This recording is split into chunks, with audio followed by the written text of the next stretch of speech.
سلامونه قدرمنو لیدونکو، امید لرم روغ جوړ به یاستئ.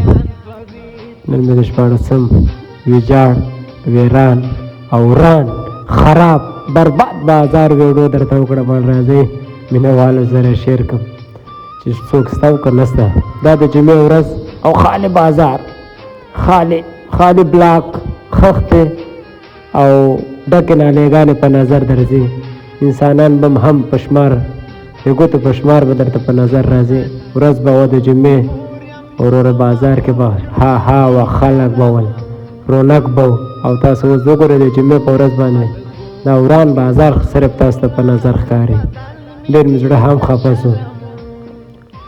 نو بازار تاسو په خپله ولیدل. ځینې بیا مارتلونه په اوږه د پلونه ماتې اوسپنې وباسي، څوک خښتې خرڅوي، څوک بلاک خرڅوي.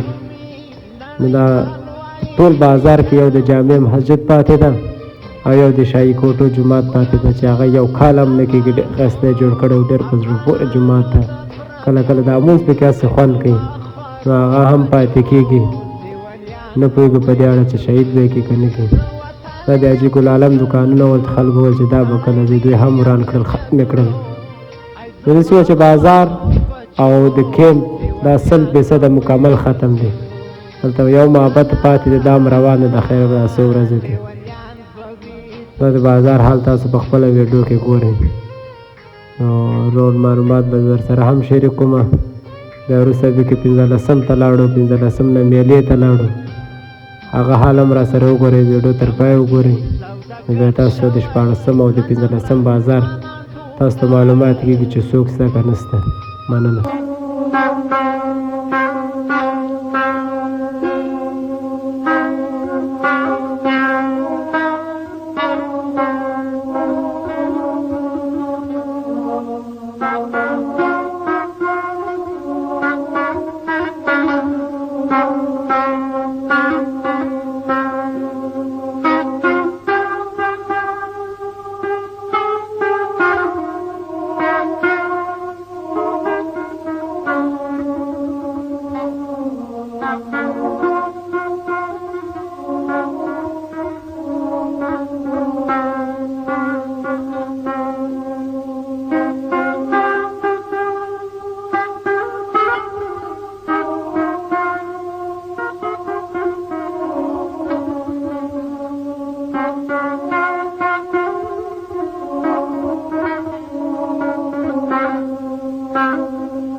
دلته بیا میلې ته راغلو د 15 میلې ته. میلې کې چې مې وکتل نو نور مې هم زړه خفه سو. هغه دکانداران چې سامانونه په دکانونو کې بند ول، دکانونه پې چپه شول، وران شول، هغوی خپل سامانونه میلې ته راوړي ول په ارزانه بیه، په نیمه بیه خرڅول.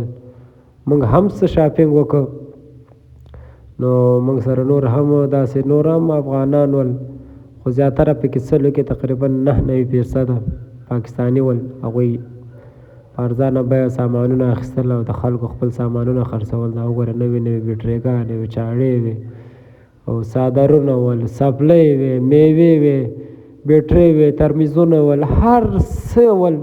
نو نن نوې نوې خرڅېدل.